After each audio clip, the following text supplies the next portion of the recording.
Good evening and welcome to this cast between DreamSelf and JaggedAppliance. These are both about top 50 ranked players, so we should have a very competitive match here on this map, Certus Major.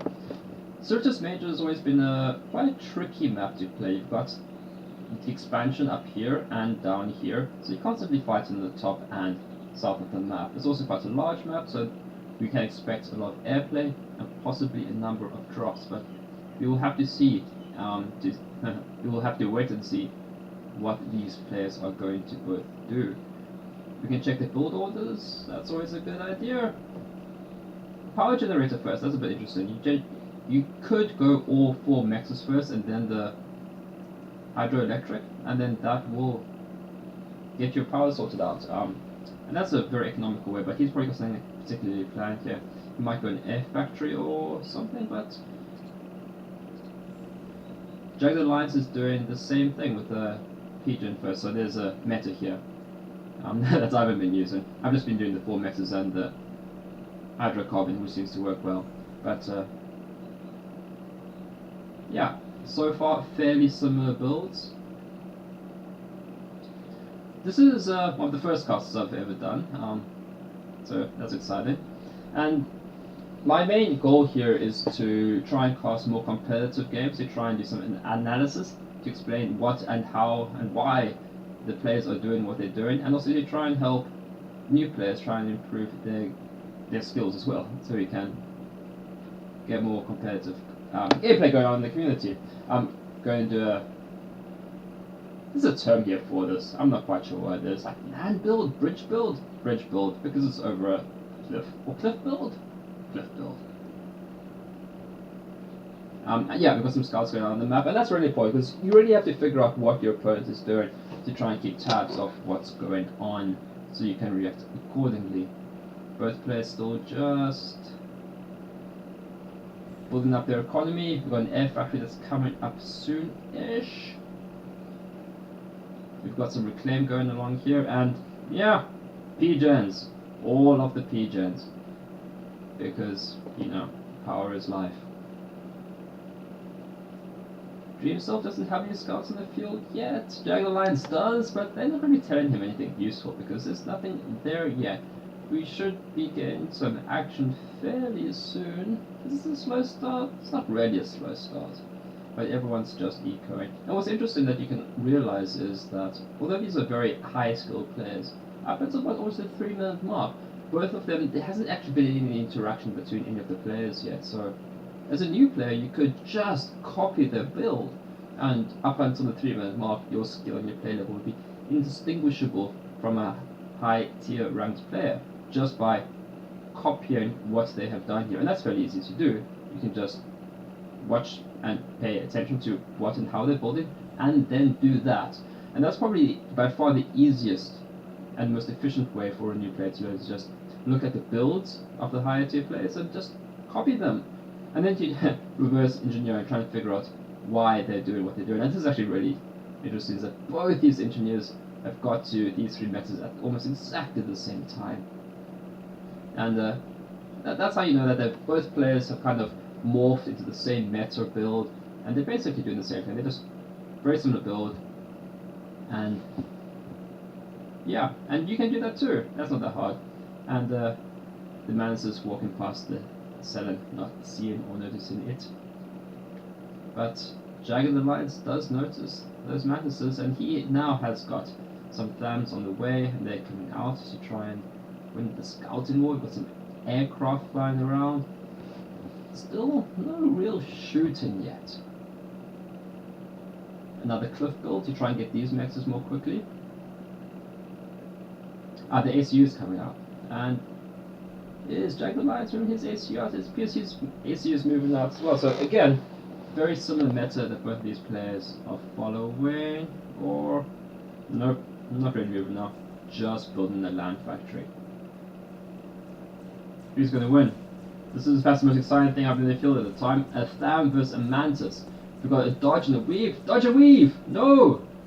Still survives. 8 hit points. I think he dodged and weaved for 1 shot. But that's enough to survive. these manses for the moment, preventing any expansion going up over here, which is very nice because that's a really cheap investment to just make sure that your enemy isn't expanding into the top corner. And DreamSelf does manage to get his engineer here, so he can build unharassed, but JaggedAppliance doesn't have that privilege afforded to him. There is some mass in the center here, and it seems like DreamSelf is going to be trying to acquire it, but there is a PD there, so he will want to reclaim that or bring some artillery. There it is.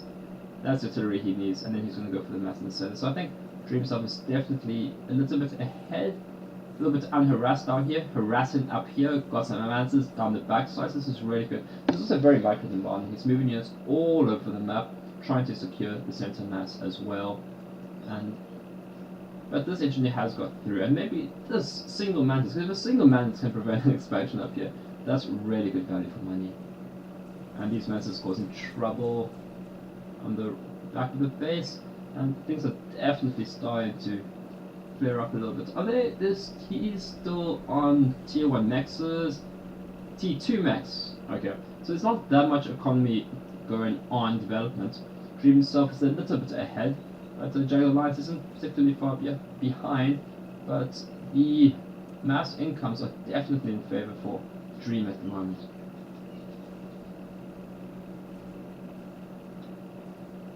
Yep, this Mantis got in there, and he is just making sure the expansion can't go on over here while DreamSelf is unharassed. So I definitely prefer DreamSelf's position at the moment. We're only 6 minutes in, and he's clearly in the lead. And in a game like Supreme Commander, when you're ahead in economy, you can just snowball. So if he's able to maintain this economy lead, so like he's getting about extra 50% mass a tick, he will be in a very good situation if he can maintain the situation. But JaggedAppliance should be able to acquire these mexes in the north, so that should maybe be brought a little bit closer in line, but we'll have to wait and see. Dream is trying to get the mass here, and things are being shooting at the things. That's descriptive. Things are shooting at the things. That's a real broadcaster for you right there. But we'll see if I can get a little bit better. There is a lot of T1 land packs here, so we're going to see some serious fire. It'll be interesting to see when we will see T2 hitting the field, or if these players will just commit to a T1 build. And yeah, Dream is getting quite a lot of extra mass from this reclaim here, but he's paying for it with hit points on his commander. But I don't think JaggedAppliance has any capacity to try and take that down. We've got a bomber on the field now. If you have just 1 or 2 bombers or 3 bombers and you micro them effectively, they can really pay dividends in terms of the damage they can do for the cost that they cost. Dream seems to be pushing in the middle here. I'm not so sure about this.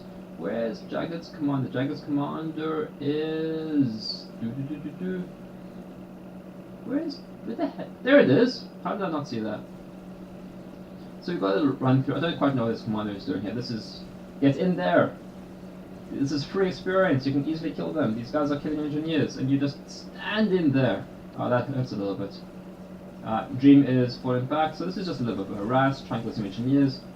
I don't know about these guys. If these were T2, if these were Ilshivers, that'd be a lot more useful. But he's clearly been fearful of any air action from his opponent, but it doesn't seem the case. But these are definitely causing trouble, definitely hurting Dream's ability, hurting Jagged's ability to pump out enemy units. Got skirmish here.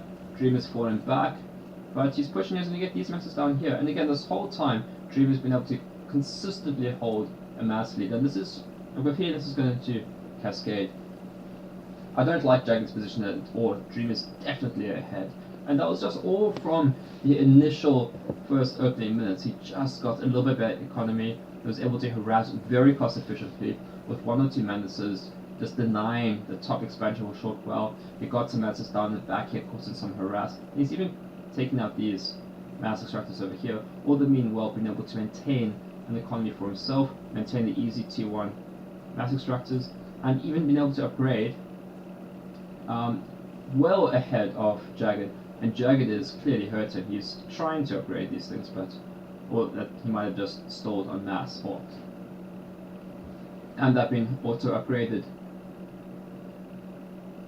So I've got a feeling Jagged is going to have to try something desperate to try and pull this game out. If he continues in this manner, he will lose. He's too far behind now, I think. He'll have to try and something very aggressive. A snipe of some form or another. But will Dream afford him the opportunity to try and get a snipe here? Because Dream just has to not die. He has to maintain his economy lead and just not die. And we go in tier 3, and I've got a feeling that will spell doom for Jagged. The game is far from over yet, but I've got a feeling the writing's on the wall here. He's got T2, but these T2 factories aren't going to be able to compete with this T3 land factory that's coming along. It's got the power too. I don't know what he can do. He's even got T2 mexes in the middle here, which are vulnerable, but Jack doesn't have any kind of capacity to inflict damage on it.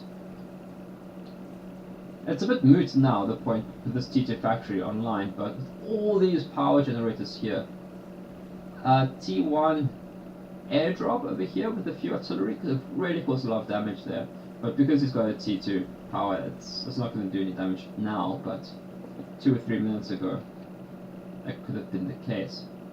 This bomb is trying to get some work done, and it is, but that's not enough to stop this cascade of power that's coming down on him. Commands is coming through. Nice T1 point defense, which...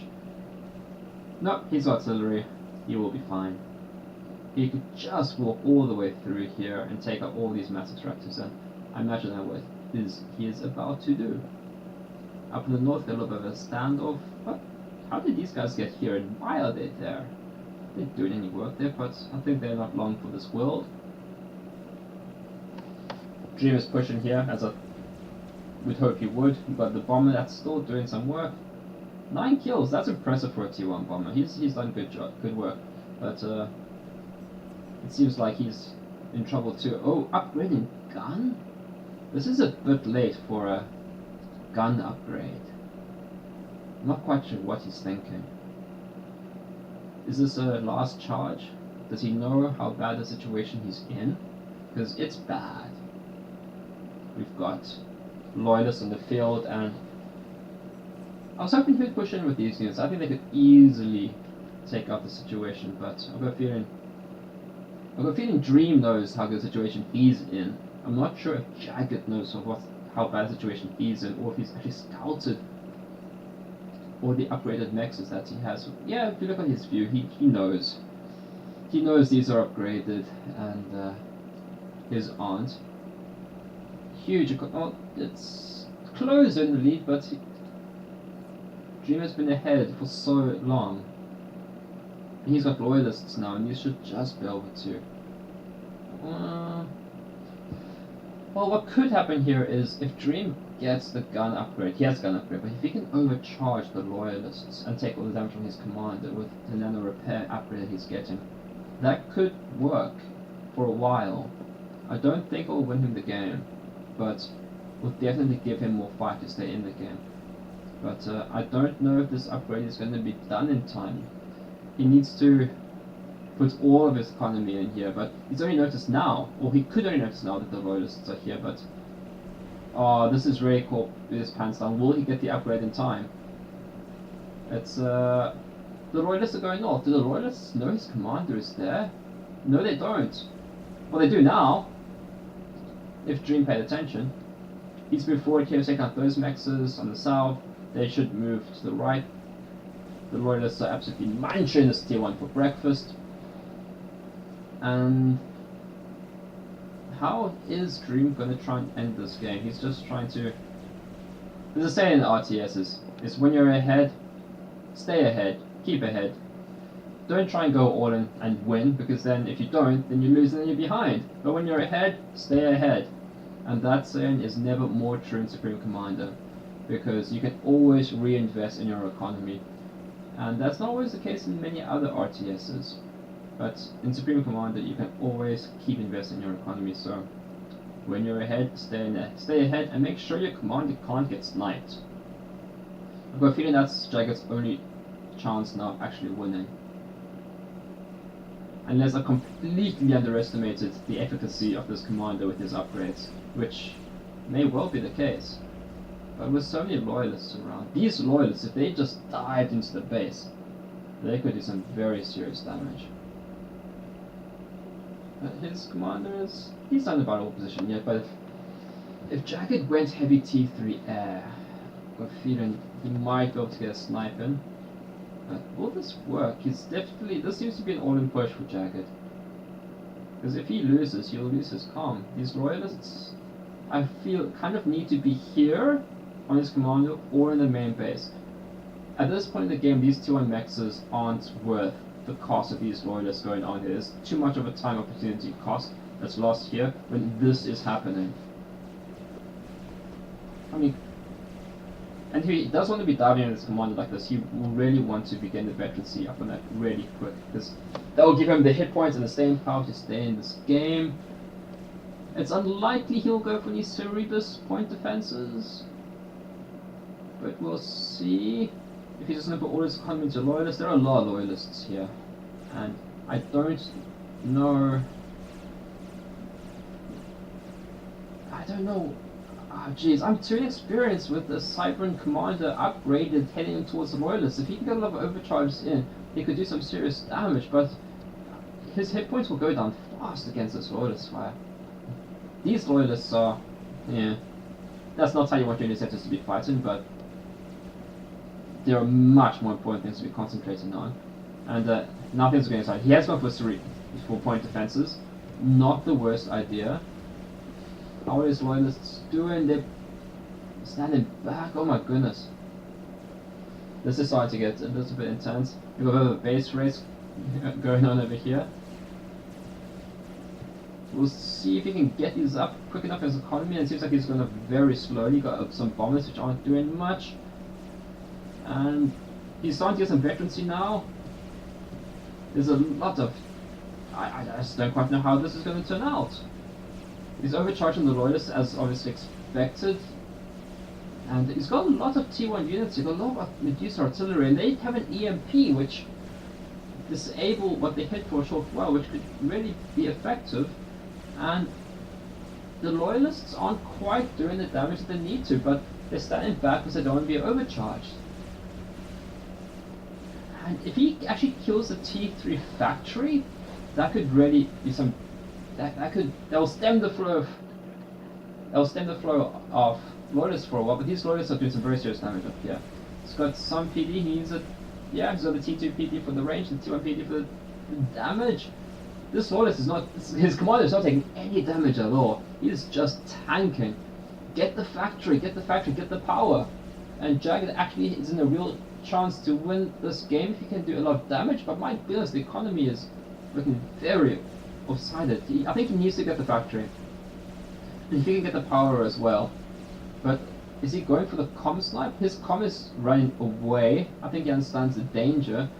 He doesn't need to win this fight to win the game. Dream just has to not die here and he will win. So if he keeps running away, he'll be fine. These loyalists have completely destroyed Jagged's economy. Jagged is desperately trying to win the game, but he has to kill the commander, and this commander is going to run away, and he can't catch him. And not behind this line of loyalists. An engineer block! You are a traitor. Another traitor! Blocking Dream as he's trying to run away, and this is quite interesting. It's typically you run to safety to your home base, but he's running to safety to his enemy's base.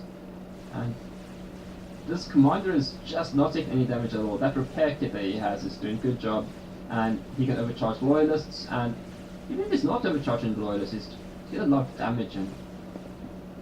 But Dream has the economy.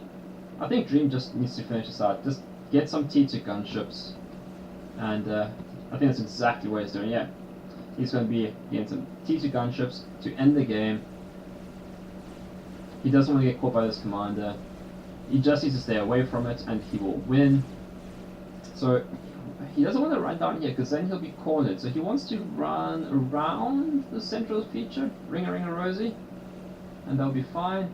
I like this. He just leaves one bonus in the top next section to completely deny any kind of resource destruction here, and just leave a Mexter as well. So he's got really good control over his units. He just has them spread over the map, denying resources. Not that it's really important now. Jagged is trying to do some work with Tier 1 bombers, but don't run into the corner, Dream. Don't run into the corner. Run around. I don't like this at all. But he should get enough T2 gunships out to finish this. But I don't like this. He doesn't need to corner himself. And Jagged can... Does he have enough energy for overcharge? Has he lost his base? Yeah.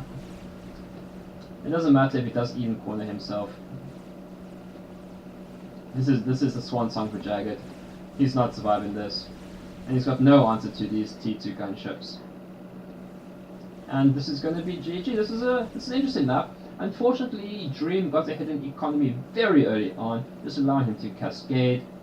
Jagged could have a good fight. He went all in with his commander, which I think was a decent enough move.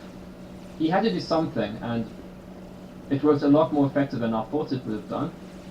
I probably would have gone for a snipe of some form, but he needed to do something desperate, and he did, which is what you want to see, to recognize when you're behind, and that the only way you can win is if you really disrupt the game, some form of desperate move, and he did do that, but Dream just had a better control of the map on the very early stage, got a slight economy lead, that cascaded, and that resulted in a win for Dream, and a loss for Jagged.